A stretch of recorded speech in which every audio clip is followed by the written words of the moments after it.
everybody. How's it going? Scary. Wow. Yeah. I'm the town drunk, everybody, and Colonial Williamsburg, ready to come to have a spooky colonial weekend. Yes. Where we'll exercise this witch over here. Look at the horns, buddy. I'm a demon. Obviously, this demon. You're so drunk. Oh my god. This demon possessed witch over here will be exorcised from the land and return to a godly fashion. Yes. That's not possible. Okay. I started out bad. All right, anyway. Hi, everybody. Welcome to the Ballistic Missionaries. We're back on a couple of Monday shows, schedule permitting, because Halloween is coming up, and Halloween, as I hope all of you know, is the best holiday of all the holidays. Yes. It is. It's much better than Christmas. Yes. Christmas is dumb. Boo. Boo Christmas. Most of the winter holidays. But they're not as good as Halloween. No. But, so today we were going to go over a cool list that the Nightmare on Film Street podcast put out for the 31 Days of Halloween. It's 31 Days of Halloween Horror Challenge, for horror movies, and they have a whole list of stuff. Go look them up. I ran across this because, our friend Matt Burns, who, he's in Maryland, right? He's a local indie filmmaker in Maryland. Go look him up. Yeah. He's a cool dude. He's been posting on... He started for State Comic Con. He also is a horror director. He's been a horror aficionado probably his entire life. He knows way more about it than we do. It's true. So go look him up on Facebook. His name's Matt Burns, or Small Town Horror Productions group. Go look him up there. So thanks for the inspiration, Matt. Yeah. All right. Number 1, my first horror movie. You go first. My first adult horror movie, I think, was Predator. Predator came out in what, 1986? 87. So I watched it the next year. I have to do math now. I think I was 6 when I watched it, and it was my favorite movie for a really long time. I'm still a huge Predator fan. Mine's gonna have to be the night my mom left us with a friend to watch next door. He had a laser disc player. Woo! And we watched the double. And so we watched 2 movies at the same time. The first one was The Exorcist, which I would say about 7-year-old me thought was boring. I appreciate it. 15-year-old me thought The Exorcist was boring also, so it's okay. But I like it now. Oh, it's such a good fucking movie now. As a child, yeah. It didn't do anything for me. Now, the second one I watched was the original Dawn of the Dead. 7-year-old, they thought it was fun and exciting. My sister, who was about 15 months younger than me, also saw this and developed a lifelong phobia of zombies and the undead. I mean, if you're going to be afraid of something, the undead is a good thing. Yeah. So good thinking, Liz. Nightmares for weeks. Oh, God. Yeah. Oh, poor Liz. Actually, speaking of, we broadcast out of Altoona, Pennsylvania. The original Night of the Living Dead took place in, was it Grove City or Evans City, Pennsylvania? Which is like, more than 10, 20 minutes north of Pittsburgh. So like about 2 hours west of here. And then Dawn of the Dead also took place in Pittsburgh. No. Help me out here. Which one took place, was in Monroeville? That would be Dawn of the Dead. Dawn of the Dead. Okay, it was filmed in Monroeville, which is like directly west from us, before you hit Pittsburgh. Yeah, it's about 80 some odd miles. Yeah, and west of here. Unfortunately, about an hour and a half to hour 45. Yeah. I've been there a few times. Unfortunately, the Monroeville Mall has still been standing, but recently was bought by Walmart, so Get there while you can, folks. Get there while you can, really. But also, there's a really funny line. Which was the one where they were in the helicopter? They were escaped from the news office and they were in the helicopter. I don't know what you're talking about. Dawn of the Dead or Day of the Dead? Dawn of the Dead. Okay. So it's there's Day of the Dead that also involved a helicopter. the black guy and the white lady. See, that's the problem. There was a black guy and a white lady in both. That's right. So one of them is an older black man and an older Irish drunk, and the white lady. The other one it's been 25 about years. The same age. Black that one. That's them. And lady who's pregnant. That's Dawn of the Dead. I don't know if she was pregnant. They were in a news office. Yes, that's Dawn of the Dead. Okay, Dawn of the Dead. They're flying across the state of Pennsylvania in a helicopter. There's this hilarious line. It's the lady asked where they were at, and the guy who was flying was like, "We're right outside of Johnstown." And he is, as an aside, he goes, "Oh, those hillbillies I bet they're loving this," or something like that. Johnstown is the bottom of the county that I'm from. So I grew up like 10, 20 miles away from Johnstown. So when I saw that, I was like, yes, Cambria County. I find it amusing that you dig all over Johnstown, but your food place is probably worse than Johnstown. Well, it's all in how you look at it. There's a lot less crime. With eyeballs? Anyway, all right. Okay, so number 2, set in a school. I think the first thing that pops in my head, although it doesn't necessarily take place in a school. Oh, I know one. The recent zombie kid. With Elijah Wood. Yeah. Yeah. With the chicken nuggets. Yeah. Critters. No, not critters. I can't remember. We should have done some homework on this. Elijah Wood zombie movie. Kids. There we go. Cooties. I was close. You're close. It was Cooties. That was such a cool movie. Yeah. I would say the one that comes to mind first for me is The Faculty from like 1998, 1999, something like that. Mm-hmm. That was actually a surprisingly good movie, given that it was a bunch of like teenagers like that were in teenager movies at the time. It was a cool movie though. It turned out actually really pretty cool. Yeah. And it was a good horror movie. All right, number 3, Airbnb of Horrors. I'm gonna go 1408. I haven't seen that one. Was that the one with Samuel L. Jackson? Samuel Jackson and John Cusack. Yeah. I wanted to see that, but I've never seen it. It's not bad. It's like rare unpolished diamond in the Stephen King catalog. Oh, that's a Stephen King? I believe it's a Stephen King story. Yeah, interesting.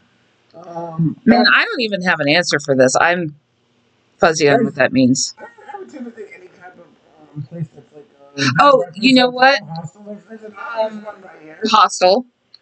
Tucker and Dale versus Evil. Yeah, I guess. Oh, no, that doesn't really count because that was their vacation house. There's like a big one you're missing out here.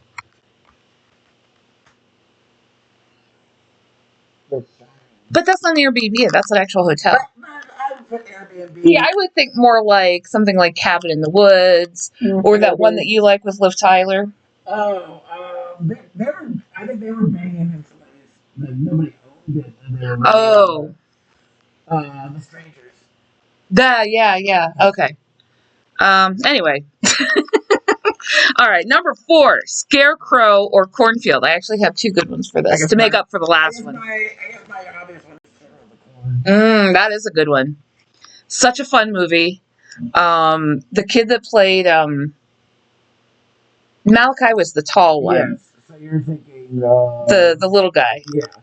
Not Elijah. Some biblical name. Yeah.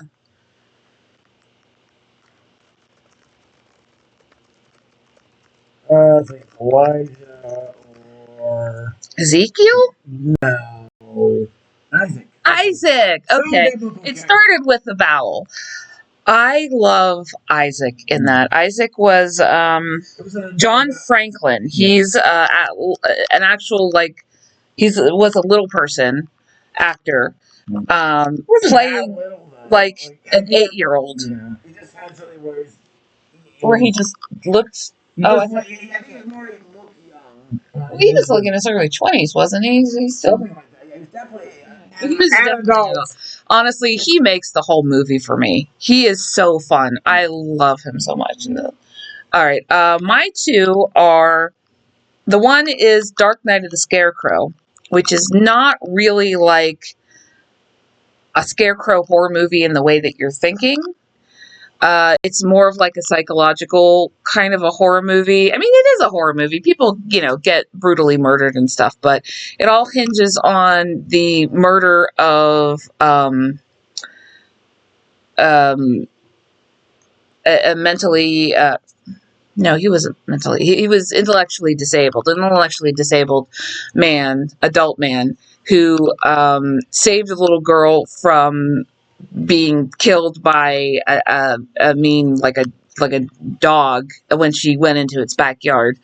And the postmaster, the postal worker of the town, didn't like the guy and founded a riot to rounded up a bunch of guys to come out and murder him.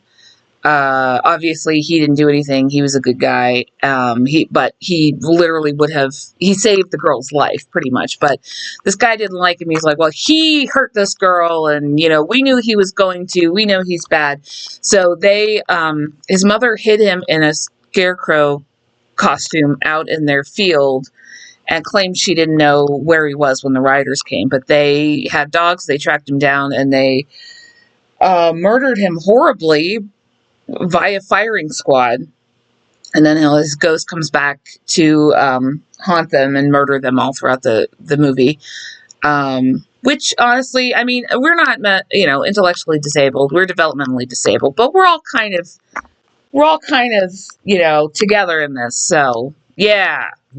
Take that. Yes. And the second one is, it came out a couple of years ago. It's called Dark Harvest. I don't know if it's a remake of an older movie that was called Dark Harvest from earlier in the 2000s, but there is another movie from earlier in the 2000s called Dark Harvest. This one was 2023, I believe, and it's about a town ritual.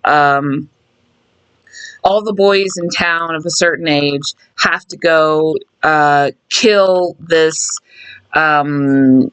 entity called Demon, or Sawtooth Jack, who's like a sort of like a demon who takes shape of like a scarecrow.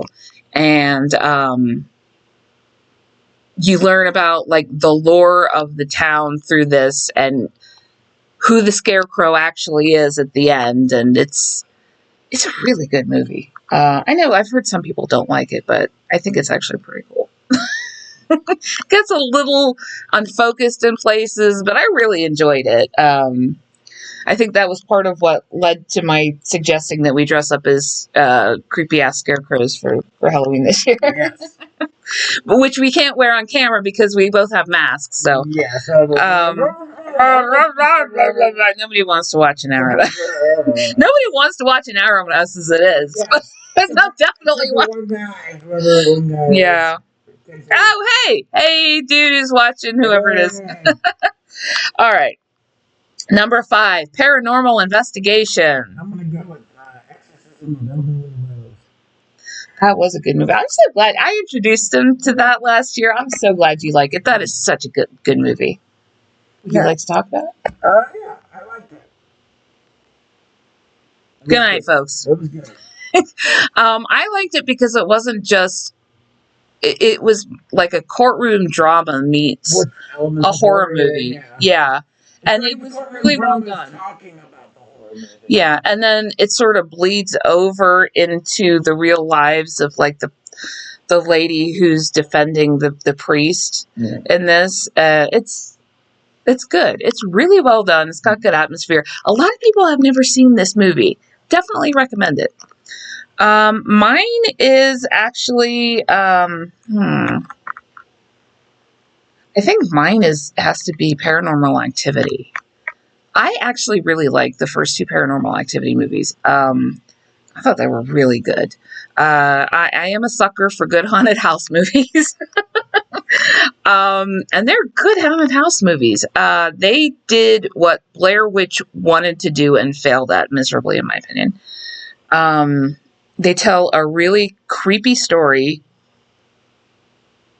in a really, really good way, in a found footage kind of way. Yeah, they're cool movies. I think they're really cool. I think they're very well done. Like, the effects are minimal, but they work really well. Anyway, okay.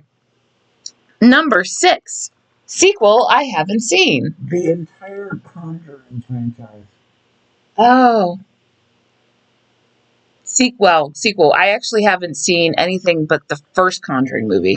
I haven't watched the rest of them because the first Conjuring movie sucked, and Ed and Lorraine Warren are a bunch of fakes. And they can suck it. Yeah. I hate them. Ugh. And I say this having Annabelle come to Gettysburg, where a friend of ours worked, and the whole thing. A friend of his was one of the paranormal researchers who worked with Annabelle, and he passed away recently. So, I can't remember his name. I should look it up.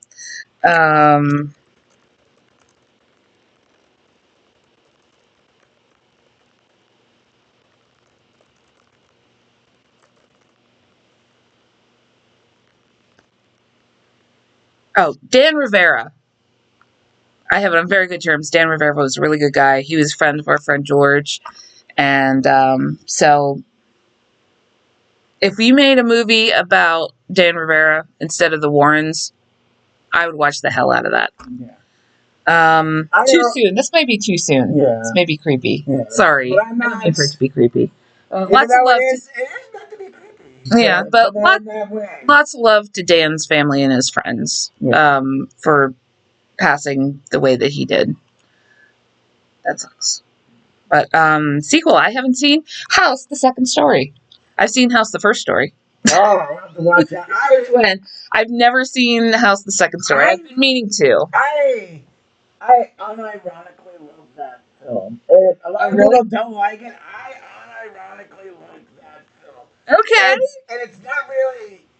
There's even less elements of horror in that movie than the first one. It feels more of like weird anthology.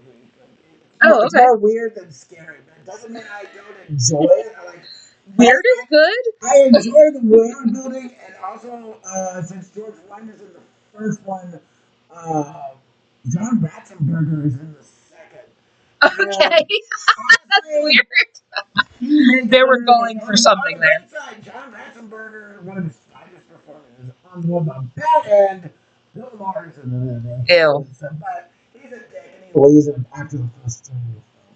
He takes all the shitty characters with him. Oh, good. Okay. So that's great.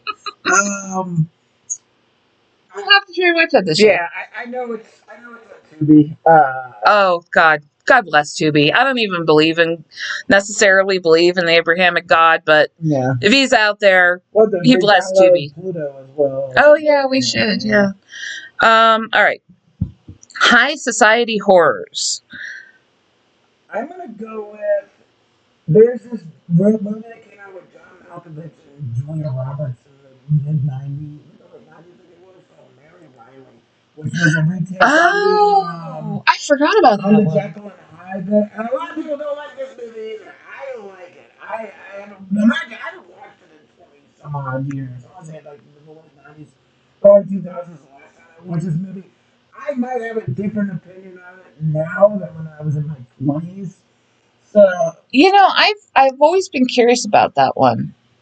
If you ever wanted to watch it this year? Yeah, give it a shot. I like that one. And there's some elements. I guess maybe I'm possibly confusing high society with Victorian England, but I tend to see some points where classes use are addressed. Classism in that time period. So I would put it in the high society horror category.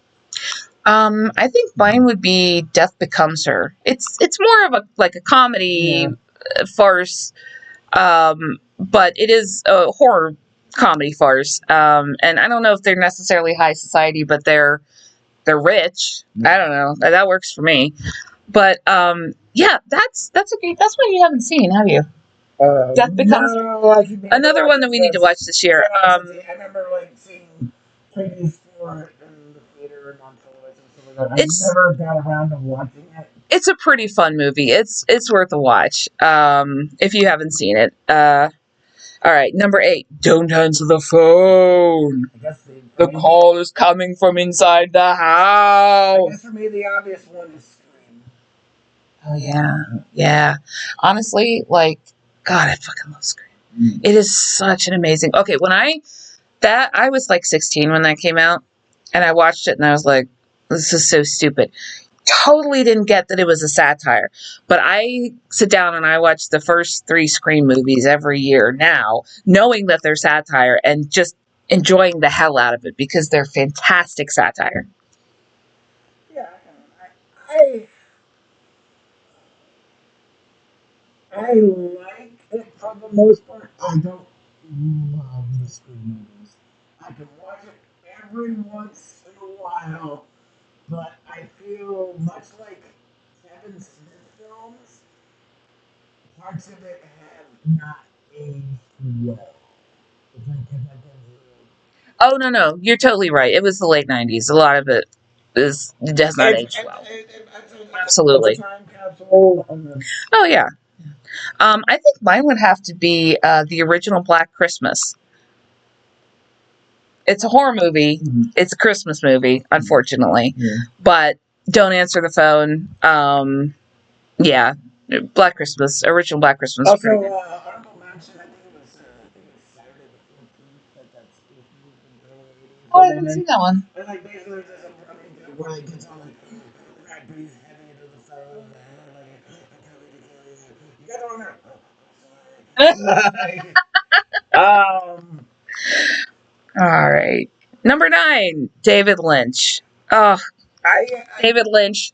Bless your heart in heaven, David Lynch. I gotta go with, it's not really a horror movie, but my favorite David Lynch film is probably So the Elephant Man. I mean, I typed in David Lynch horror movies and The Elephant Man came up. I don't necessarily think it's a horror movie either, but it's an amazing movie. It has elements of it. It has elements of horror. Yeah. It's a beautiful, beautiful, well done, fantastic movie.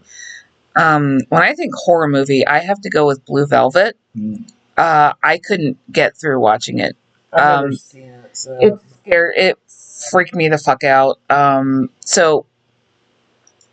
My last, I was engaged previously, and that turned into a very bad gaslighting, domestic abuse situation. And we had happened to watch Blue Velvet right when things were getting really bad in that relationship, and it was very upsetting. It was fucked up and terrifying, and I couldn't get through it. So it is a genuinely scary movie to me.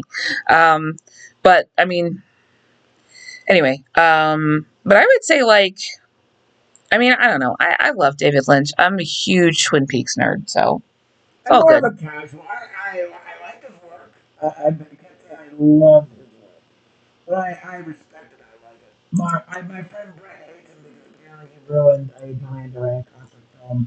Yeah, honestly, Duran Duran ruined a perfectly good David Lynch concert movie. I'm kidding, Brett. You know I love you, Brett. But Duran Duran's terrible. Gotcha. All right. Number 10, Masters of Horror. I don't know what that means, but... I guess we'll go off somebody off the top of your head is you think it was a Master of Horror. I guess on top of my list is John Carpenter. I would say John Carpenter, too. Yeah. Just because we're both huge John Carpenter fans. But John Carpenter doesn't like to be known as a horror director. Yes. He is a master of horror, but he directs a lot of other stuff too. Yeah. I mean, I was going to say John Carpenter too, but I was going to hold off because I figured he wouldn't like that. Not that he's watching our show, but Carpenter. I guess if you go back and look at my parents' generation, you're gonna go and get like Alfred Hitchcock, definitely. I would put John Whale in that category. I would put Masters of for me again there were I would put Wes Craven too. Yeah, Craven. I guess also Cronenberg. Yeah. The funny thing is, I want to go back pre 1970s for masters of horror in terms of director or tours, but I know I'm a product of my generation, and a lot of times my head doesn't go back before the 1970s. Yeah. And then definitely more into the 1980s. And I still you know what? I'm gonna give a shout out. F.W. Murnau. Yeah, Murnau was definitely up there. Definitely most of the guys in the German expressionist movement in general. They could turn. They could. They didn't all make horror, but they could make good horror when they did. Definitely set the atmosphere. Oh yes, of horror, because Very many much of them directly came over to the States after the rise of fascism in Germany, and were involved with American horror films later on. Um, Either that or American filmmakers saw what the Germans were doing during the Weimar Republic, and that's definitely not necessarily copying it bit for bit. You can definitely say it was a highly influential. Yeah. Most definitely, yeah. I I don't think it was necessarily a ripoff, but influential. Also, actors. I would put both. Oh God, was it Ron Chaney Sr. and Jr. Definitely, I would say Bela Lugosi, Lugosi, Boris Karloff, Vincent Price. Christopher Lee. Oh yes, Christopher Lee. One of the coolest Draculas ever. Christopher Lee always died in a silly ass way. Yeah. But up until that point, he was super cool. I'm a big Hammer horror fan too. So also the other guy from Hammer. Peter Cushing. Yeah, Cushing. Peter Cushing. Also one of the best Sherlock Holmes in my opinions. Yeah. All right. Mall Madness. I gotta go back to Dawn of the Dead again. Alternatively, Chopping Mall. Yeah. Such a stupid ass movie. Okay, so a bunch of robot security guards are installed at a mall, and a bunch of teenagers decide to stay after close to have sex with each other and themselves. That's not a good. Yes. It starts off the sex scene starts off tame, and it just goes on full on boobies. Yeah. Go get me some cigarettes. And then everybody gets murdered horribly by the robots, and not everyone, but a lot of people. A porno for about 5 minutes, and then it's an 80s horror movie, so. All right, number. I don't even know we never had. Oh, Shudder. Yeah, I don't think we can answer that because we don't have Shudder. I'm looking at this list, and I don't see any of these. The Guy with the Devil was an original. I've never seen it either. I refuse to watch that because they put a bunch of AI shit in it. Okay, no. Yeah, you're right. I didn't say that right. All it was the title cards or something like that. Yeah. They made it, again, just was that necessary? Did you have to do? No, it wasn't even in the original cut of the movie. They put that in later on. It's it's ridiculous. Right. So I refuse to watch it. Yeah, I kind of did too. It's David Dust Malak. Probably got better. I think he's cool. The movie sounded really good. So, but I don't recognize any of these movies. Yeah. So, next one. We'll skip it. Yeah. We might get Shudder sometime. I don't know. Probably not. No. That's not where it is. There we go. What we got next? Monster in the title. The Thing. I was going to say Monster Squad because it literally has Monster in the title. Okay, yeah, that works too. I can say Yeah, I guess. I didn't know if that means monster. Yeah, I didn't know. The word There's no. monster or a monster, the name of the monster. There's no like explanations on these. Yeah. So I don't know. I just took it literally. I'm going with The Thing. Okay. John Carpenter's The Thing. Mm. I've seen Thing from Another World recently, you know, like, it's fine. It's not that great. It's fun. It is. It's true. But it's not remarkable. I mean, The Thing, John Carpenter's The Thing, it's a masterwork of a movie. Yeah, but apparently people didn't like it back then. Crazy. Yeah. What's wrong with you people? What's wrong with you, 80s people? It's definitely, if nothing else, it's an amazing Oh, most definitely. All right, number 14, Dee Wallace. That's just so I have really the thing that I think of Dee Wallace. The first thing is The Howling, Same.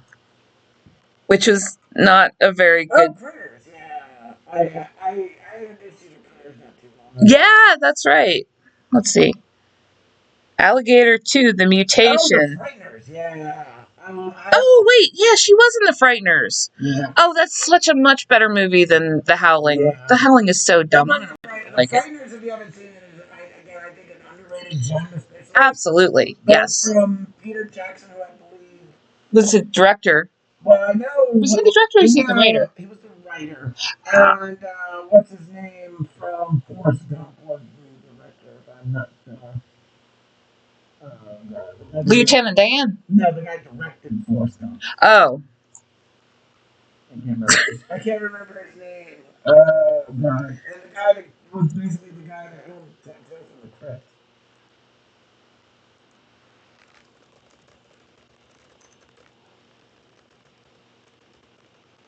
Nobody will be seated for Peter Jackson. Maybe it was produced by for the looking up the name seat. Yeah.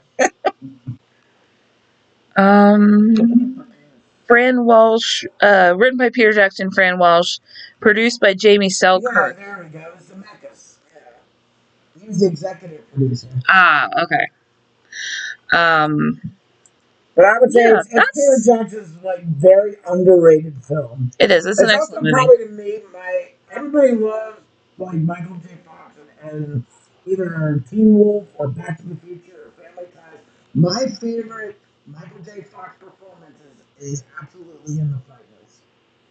It is good. Although I haven't seen the one where he did the Vietnam film that he did with Sean Penn either. No, I haven't. I think it was called Fortunes of War or something like that. But I think that's probably like an acting tour de force. But for me, the one that endears me because he just plays like a very broken character. I want to say most Michael J. Fox movies. He's very confident of himself. He's very cocky. He's very like even like Teen Wolf, like he's not sure his place in the world. I felt like this guy was like a much more broken character outside of his real world. Yeah. But not the way he handled it was not in a bad way. Yeah. Also, John Astin was in it. Oh, yeah. As he's a the corpse raping ghost. It was consensual, I guess. I don't know. You have to ask the moment. All right, number 15, Morgue Mayhem. I'm gonna go with Return of the Living Dead. Oh, that's a good one. Yes.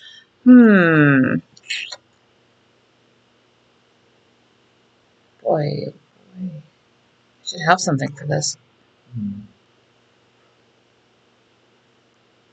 Maybe we could go with Night of the Living Dead. It's not in a morgue; it's in a graveyard. But what I can think of is what was that Italian movie they made that was based on a comic? Dog something. I can't remember what it was. It was with Rupert Everett. Rupert Everett, I think it was. No idea. But yeah, I'm going to Return of the Living Dead. Oh, you can do Return of the Living Dead too. They weren't in a morgue. They were in a graveyard again. Yeah. Okay. I want to go with, it's not a movie, but that one episode of Ash versus the Living Dead where he has to get the Necronomicon out of one of the bodies of a dead body, and he ends up wearing the dead body, and it's the grossest thing I've ever seen in my life. I with the video for Last Dance with Mary Jane by Tom Petty. Oh, I don't think I've seen that. It's basically with him, and he's basically a mortician in a morgue, and he basically falls in love with the corpse that's played by All right. Scary stories come to life. I'm gonna go with Psycho. I'm gonna go with The Curse of La Llorona. I've never heard that one. That's the one with what the hell is her name? Linda Cardellini. Oh, okay. In it. I've told you about it. It has the how do I get that off there? Oh, okay. It has the okay, so La Llorona is a Mexican legend of the crying woman, basically. She There's an episode of Supernatural they did on that too. I think so. They also did, if you want to, no, that was Grimm. Yeah. Grimm did an excellent episode of La Llorona. It was so good. It's actually kind of better than the movie, to be honest. But The Curse of La Llorona, it actually takes place in the Conjuring universe. I want to say it was like 2019 when it came out, and it follows the a social worker who and it works with the Latino population of, I want to say it was Philadelphia, and she sort of becomes embroiled in this curse. They have to find this curanderismo, which is pretty cool, to help kind of ward this off. Curanderismo is sort of like in southwestern United States, it's sort of like what white people would call like an herbalist or a healer, that takes from like Mexican, Latin American, and Native American traditions of herbalism and healing and stuff like that. I thought it was a cool touch. Yeah, it's such a good movie though. Anyway, the story behind La Llorona is a woman is spurned, she kills her children, and she's cursed to walk upon the earth, you know, killing other children. She's crying, and people come to her to help her, and then she steals children and she murders them. I mean, there's more than that, but super good movie. You want to talk about Psycho? Yeah. I mean, I'm going with that one, obviously, because of the connection to the NBC on side note, I kind of watch, what's his name? Maniacal Cinephile apparently has reviewed the new Game Down. Apparently doesn't think very well of it. So I kind of want to see his review of it because I got to trust his judgment. Also a good dude to check out on Twitter. Or YouTube, rather. I give him high marks. Also, He's fun too. Fun in and of itself. What's the next one? 17, Killer Kids. I mean, the obvious one is yeah, but we already said that. Yeah, we already said also, Night of the Living Dead. Yeah, I'm gonna also, go with one that's. Cooties. I'm also gonna go with one that's not looked upon as a horror film, but if I'm gonna go with Killer Kids, honestly, the accepted for a large amount of it is the. I read a story about 10, 15 years ago for the first time. The one with Piggy and. Oh, Lord of the Flies. I gotta go with Lord of the Flies. Yeah. Because I feel like that is the template that I want to say horror, like where the horror kids in horror film trope kind of evolved to a large degree. I'm gonna go with Village of the Damned. Was a 60s, early 70s British movie where the kids in this village become possessed. I think. Oh, the 90s version is good too. Oh, was it? Cool. Christopher Reeve and Kirstie Alley. Oh, cool. All right, number 18, Wet Ghosts. I got Slimer. Oh, yeah. Oh, my gosh. Yeah. I was going to go with the naked knife wound chick from 13 Ghosts, which is a terrible movie, but that's the only Wet Ghost I can think of. Because we don't watch a lot of Japanese horror, and I feel like there's a lot of wet ghosts in Japanese horror. All right, 19, based on a book. Based on a book. I mean, you got the biggies. Dracula, Frankenstein. Yeah.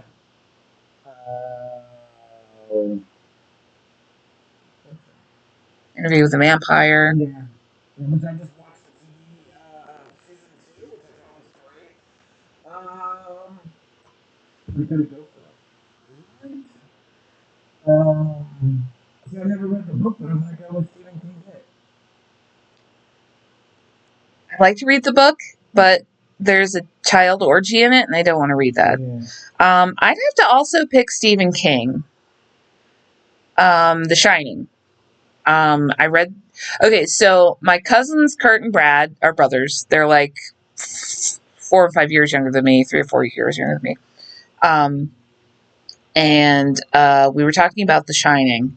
They rented the movie, but I wanted to read the book first. So I got the book out of the library, and I read it when I was 16. It scared the crap out of me. It's actually way scarier than the movie. But the movie I watched by myself in the middle of the night, and there were things outside. We don't have like wolves, but it sounded like there were animals outside. But it was creepy. It was really creepy. They were like probably like a mountain lion or a bear or something. Because this is at my grandmother's house out in the middle of nowhere. But it did not help.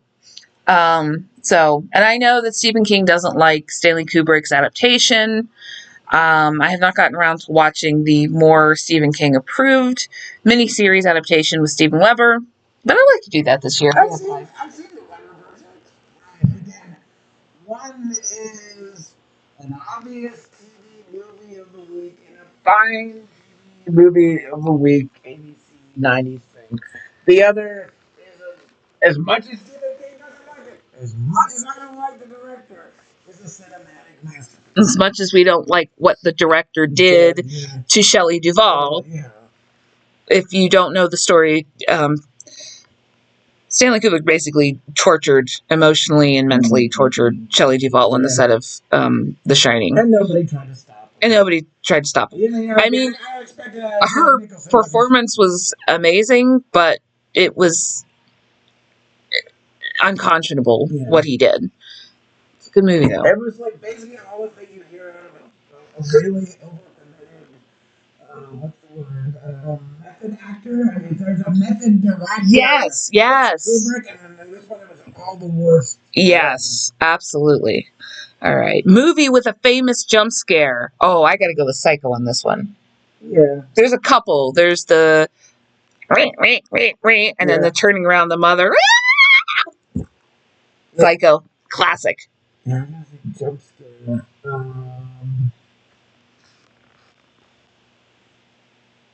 Yeah, I think I would Psycho. Good stuff. Yeah.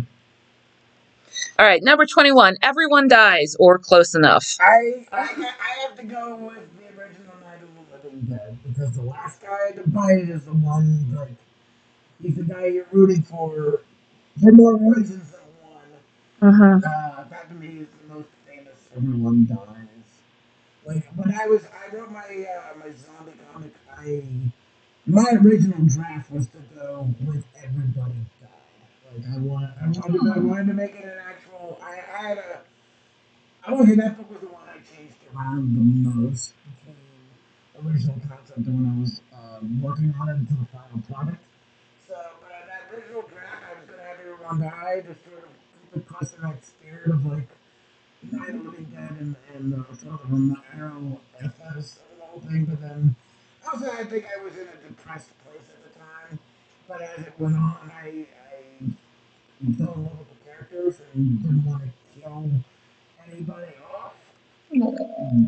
So, Sweet. And I also like, man, I killed everybody at the beginning of I killed the entire Earth population with a few thousand exceptions.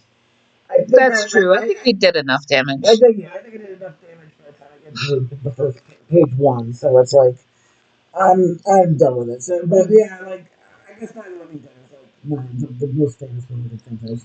I think mine has got to be The Thing. John Carpenter's The Thing.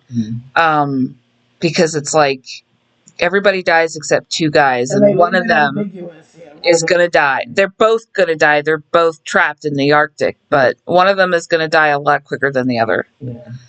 And it's so good that it's And you're not sure. you have no idea. And like you said earlier, it's an exercise in paranoia. Yeah. And you don't know if either one is the thing By the end. Yeah. But they're either one or two things is going to happen. They're neither of them are infected, and they're going to kill each other.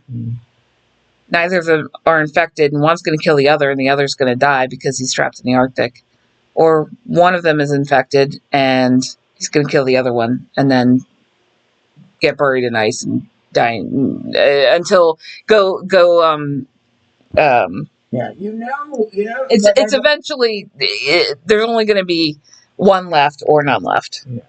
But okay, Wes Craven Deep Cut. I got for me, the obvious one is People Under the Stairs. Yes, that's mine too. It's such a good movie. It's such a good movie and such good social commentary on top of it. Yeah. Oh, it's so fun. It Twin Peaks fans. I'm drawing a blank on names here. The mother and the father and brother and sister of mother and father. I don't think I'm spoiling anything at this point. I think after 30 years, you should be able to talk about things in that role. But go watch it. I haven't done it. All right, so Everett McGill and Wendy Robbie, who play the married couple Ed and I can't remember her name. Nadine, that's right. Big Ed and Nadine from Twin Peaks are playing a rich brother and sister in People Under the Stairs. It's hilarious. At one point, Everett McGill is running through the house wearing a full gimp suit, screaming, "Burn in hell!" and blasting holes in the walls with a shotgun. Yeah. It is amazing. But I mean, there's also a lot of really good social commentary about class, housing, race, wealth inequality, housing inequality, something that is a big deal in the country right now in a lot of major cities. And it's great because it's not beaten over the head. Yeah, it's worked so seamlessly into the story. It's show, don't tell. Exactly. Yes. It's such a good movie. It's such a fun movie. It's bizarre. Oh. And it has what's his name? The big heavy guy. I can't think of his name. Big heavy guy. Ving Rhames. Ving Rhames. It has Ving Rhames in it. Being cool. About a year or two before Pulp Fiction. Yeah, Ving Rhames is cool. Even if I can't think of his name. All right. Oh no, I don't mean like fat. I mean like he's just like the big heavy guy. Beefy heavy guy. All right, number 23, Mad Science. I guess I gotta go with the 90s adaptation of Mary Shelley. I mean, there's a bunch of Frankenstein. For me, it's the Mary Shelley's Frankenstein. Oh, that was such a good movie because it does look a lot at like the science involved in that was used in Well, the James Whale Frankenstein looks more sciencey, and it's like the template of the mad scientist. It's true. But I feel like, even though, I want to say the Mary Shelley's one, since it takes place in the 1790s, feels closer in embracing the not just the science of the time, but the pseudoscience of the time. Yes. The snake oil pseudoscience of the time. Very much so. And then makes it more realistic. Like everything, I guess, when people were discovering electricity and magnetics at the time, and were just basically And I mean, there were people who would electrify beds and have couples sleep in them so that it would increase their chances of conception. Yeah. Weird shit like that. It as like a cure-all. Yes, it was. Yes. And I think that was very well incorporated into it. So I got to go with that. I agree. Also, Cronenberg's Fly, I would put into that list. Definitely to me a great one of quote unquote mad science. I think that I have not seen it the whole way through, unfortunately, but I would have to put Reanimator in. Yeah, that's a good one too. That's a good, yeah. The '90s version of The Invisible Man with Kevin Bacon. Also, I put into that one. Oh, oh yeah, that was a thing, wasn't it? Yeah. I mean, the original, the original. Super fucking rapey in that one. But, Oh, that's what I heard. Yeah, the original Invisible Man with Claude Rains was also really good, but it was less heavy on the science-ness. Yeah. Because that's a word. Like I guess with the one they just did with what's her name from Mad Men just a few years ago. Oh, the new Invisible Man. Elizabeth Banks, but Elizabeth Moss. Yeah. I wouldn't say that much more as much mad science because more of it goes I guess more on the whole. What I understood it to be more of like an emotional, emotional abuse stalker film. Like the science thing is just enough in the movie to keep the mad science thing, but I think it's more focused on the toxic relationship that she had with that with her I guess ex husband, ex boyfriend or whatever. All right, number 24. Don't go into the basement. Jeez, I think I just said it with the West Craven thing. But yeah, we kind of blew that. Yeah. I would say Leprechaun though, because that's where they stored the leprechaun, and that's also, where they let him out. The original Night of the Living Dead. I guess it did kind of say evil, but it didn't. No. Actually, there was this movie when my parents were dating. It was called Don't Look in the Basement, I think it was. It would have been. And apparently, my dad was so mad. Don't look in the basement. Oh, I have to look this up. 1973, yeah. Oh, you know Don't look in the basement. My dad took my mom for a date to go see that, and my mom got so freaked out she couldn't see the end of it, and then my dad never watched the end of it, and he always blamed my mom for it. They got divorced when I was 10 because he's a terrible human being, but I've never seen it, but I always remember him telling me about that. Oh, I just had one, a great basement movie, and now I lost it. Oh, There is another one like that about not going into the basement. Don't look in the basement. I can't remember what it is though. Oh, I'll tell you what it is. I just thought of it. The Babadook. I've never seen Babadook actually. Apparently, he's a queer icon now. I didn't know that, but I love to watch it. yeah. I feel like that's like a necessary one. Feels like a fairy tale. I'm gonna go with Pan's Labyrinth. Ah, yes, yes. Do you think that? Also, do you think of that as a horror movie? It's horror adjacent.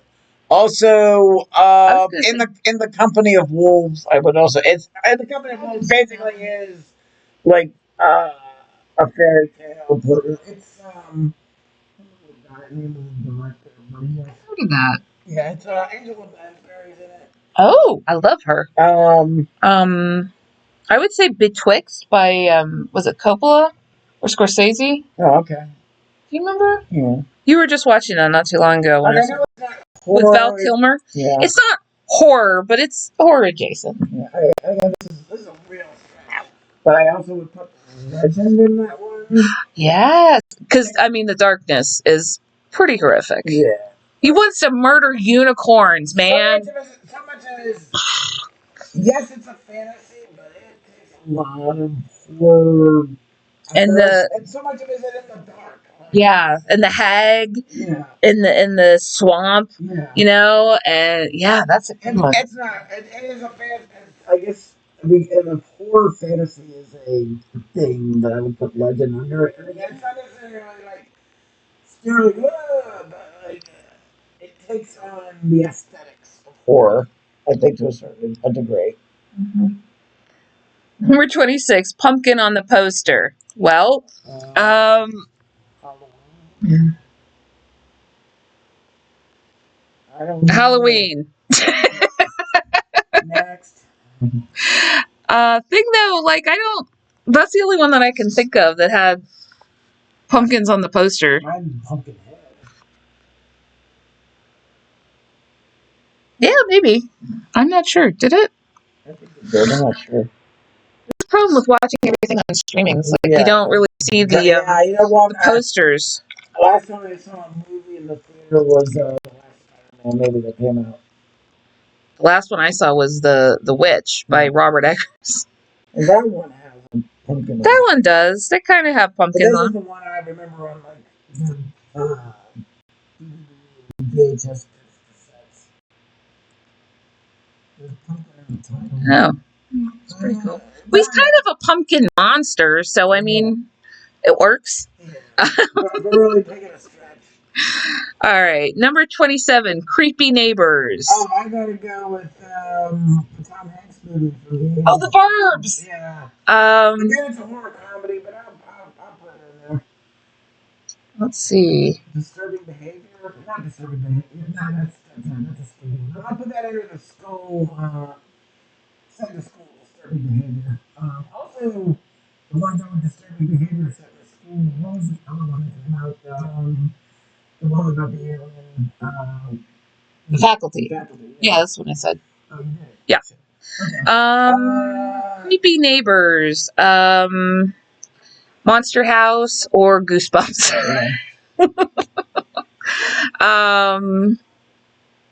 Yeah.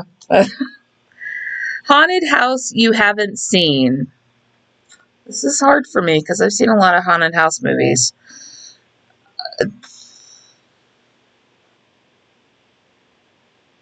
Yeah, I haven't seen the Eddie Murphy version of Haunted Mansion. Oh, I've seen that. It's not as good as the Rosario Dawson version, quite frankly. Wow.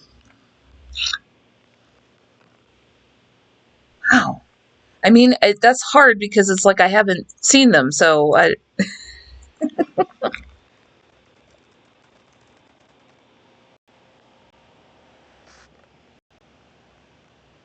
A Haunted House and a Haunted House 2 from the people that brought you Scary Movie.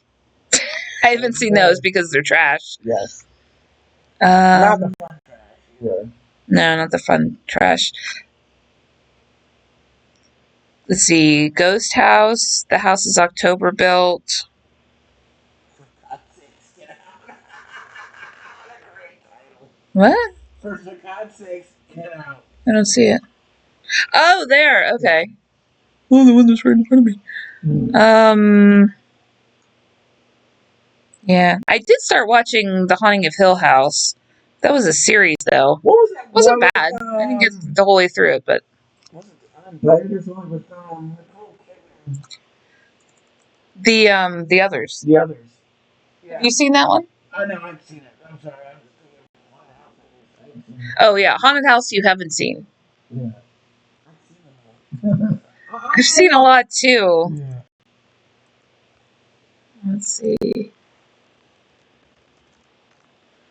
Yeah, unusual haunted house movies. See if we can find anything. I don't think I've ever seen the Amityville Horror the whole way through. I've never seen Amityville Horror 3. I've seen the first two.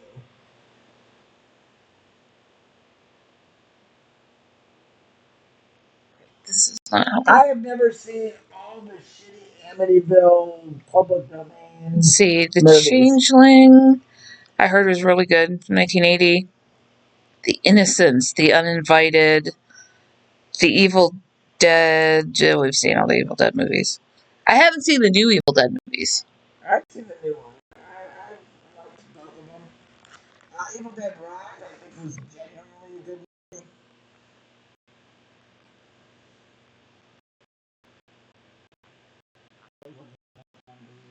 Oh, William Castle movies. Here, I have some of his stuff. Yeah, okay. He did Rosemary's Baby, Straight Jacket, Bug, House on Haunted Hill, The Tingler, The Night Walker, Homicidal. I did See What You Did, the original 13 Ghosts, Mr. Sardonicus, Project X, Macabre, The Spirit is Willing, The Old Dark House. I gotta go with Rosemary's Baby. I don't like a lot of these. Yeah, I'm just not a William Castle fan. Like, I've seen... Tingler was actually not bad. Mm-hmm. Even though it was like a... So, the Tingler in House on Haunted Hill, I don't know if he did this on anything else, but William Castle actually had things installed in movie theaters. Like, the Tingler would have like electric... It would give like a mild electric shock. Yeah. And like House on Haunted Hill, they would have like skeletons and ghosts coming out and flying around the theater and shit like that. It was a very novelty base. Yeah. There's nothing wrong. I think they also did something on 13 Ghosts too, the original 13 Ghosts. It was a terrible movie. Oh my god. The only reason The Tingler and House on Haunted Hill I watch either of them is because I'm a big Vincent Price fan. Neither of them are fantastically good movies. I wasn't that one but the remake they made in the 90s. Oh, The Haunting? Yeah. Oh, that was a terrible movie. Yeah, I was bored with that one. Oh, that was awful. Rosemary's Baby is fine. What's her name? Ruth Gordon was in it. I like Ruth Gordon. Again, that's all I don't think it has that much of an castle. Yeah, not a huge fan. Most of it's schlocky cheese. I mean, that's fun sometimes. Fun, but again, this is boring. All right, number 30, Kid-Friendly Fright. I hate to say this because I'm a poor vegetarian. I guess I gotta go with. I'll tell you the mine. Woman. That's a great movie. Yeah. My horns! That is actually a really, really good movie. I watched it. So nice and fun. I know watching was just basically like the. It makes me sad. I know. So basically, like, what's that man on the TV doing? I don't know. Like, I remember being my sister Jennifer watching it, and then we find out that we find out the grandma's dead. Yeah. Exactly what happened when he made me watch Coco. And I called him up afterwards, sobbing, like, why did you make me watch this? Oh, it's such a good movie. Oh my god. I can't watch it though because it makes me bawl at the end. And that was a few years after I lost my grandmother, and it was just over and over again to desensitize myself to it. And I'm like, after 10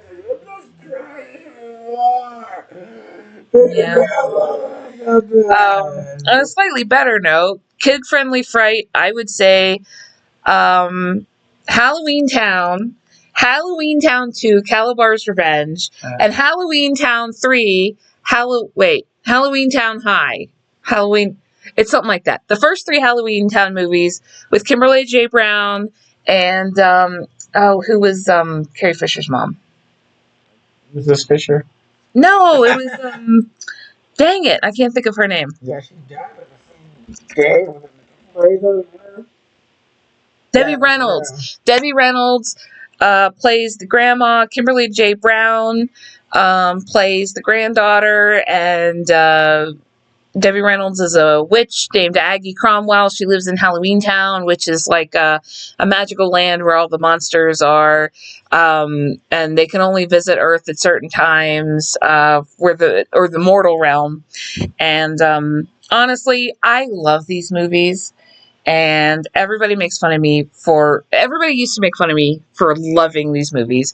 But then I started working at the library and I realized pretty much all of us love these movies who are around my age. The millennials who work there love the Halloween Town movies. It's not just me. Yeah.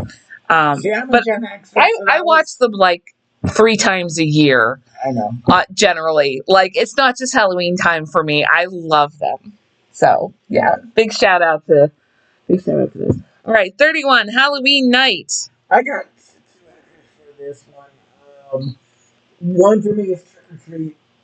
Also, what I was going to say, Trick or Treat. The other one is the one we just got introduced to, which was Hell House LAC. We haven't talked about Hell House. Yeah. I haven't been genuinely scared. The last movie I got scared of before Hell House LLC was the Strangers. Because I was alone in my house, and I lived out in the farm area, not a farm area, but like pretty in the boonies, outside of Richmond, Virginia. Yeah, that was before I moved there, but this is like I'm sorry. I was the only one in the house, and I watched it alone. And right afterward, I had to go get art supplies out of my car, and I'm like.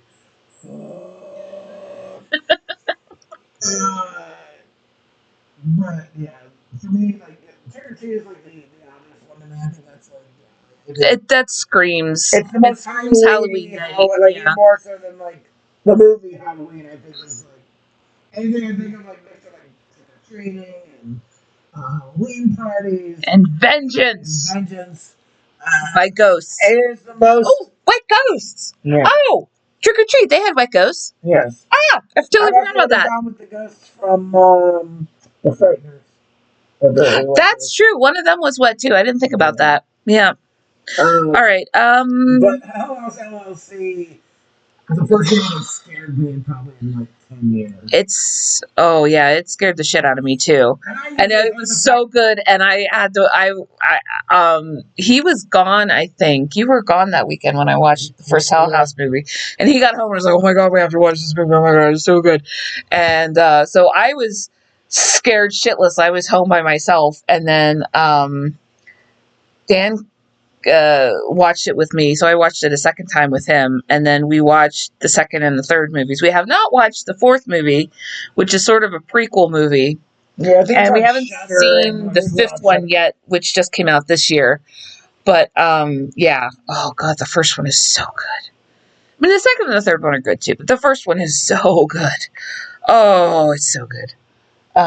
Basically, the demonic portal and satanic panic stuff, and a group of people that are trying to run a haunted house out of an abandoned hotel, and everything bad happens, and it's genuinely terrifying. It is an incredibly low budget film. It is, but it doesn't feel low budget. No, it doesn't. It doesn't. And it's so good. It's very atmospheric.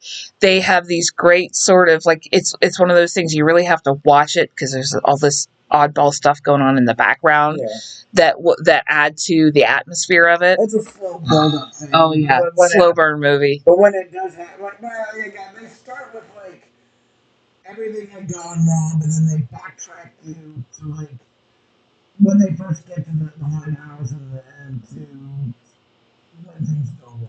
Like, and it keeps you there. Like, it genuinely scares you. Like I want to say, I genuinely got scared the first one, and the second one was good too. The second one was good. The third one was less good, but it was sort of like it had to kind of tie up loose ends to finish the story off. And the CG was... No, that wasn't good. No. The CG was bad. Yeah, the CG was not great. But it was like... I say at least check out the first one, but it will definitely make you curious to watch the first three. There's also sort of great world building, and it kind of makes you interested to want to go back and check it out again. Like the very ending of the third one, when, and I don't want to spoil things, but when a bunch of stuff comes up from the first one, that was kind of a nice way to end it. I appreciated that. Yeah. I think the only thing about the third one is like basically you keep kind of going back to like clips of other movies. Like, like it has to. It doesn't stand on its own. It has to stand as the third movie. Yeah, three felt like the clip show. Yeah, there was a lot of that, unfortunately. Yeah. All right. That's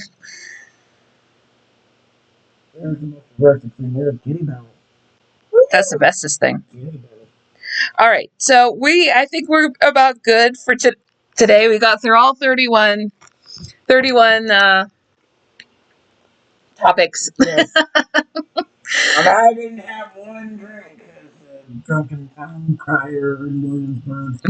Yep, you did good. I got a lot there for my job. Getting drunk on the job. But all right, we will see you guys on Friday. Hopefully, are we gonna have time to do this on Friday? I'm gonna be at the show on Friday. What time does it start? Like 2 or something like that. Oh dang. Okay, we might not be on Friday because we have a local convention that's 3 days and it's hellish hours. Please come to Sci-Fi Valley. Yeah. Oh yeah. I will have free posters for 200 lucky folks that come on my booth. Yeah. I want to talk about my comics and possibly buy them. And also donuts. Yeah. Parlor Donuts in Altoona is they're sponsoring the posters. Yes, and the table and they're our partner in this, so that's pretty cool. But honestly, if you've ever had their coconut donuts, you would. Their donut holes are also the coconut donut holes also amazing. So yeah, we're gonna be at Sci-Fi Valley Con this weekend. Yeah, On the first I floor. have a sponsor I believe in. So Yes. like We patronize them too. So yeah, come down and see us if you're in the Altoona area. If you want to come to the show, we'd love to see you. I will be dressed as a pirate on Saturday. So with that hat. Yeah. It works as a town drunk too. It's okay. Yeah. All right, but we'll see you guys later. Happy Halloween.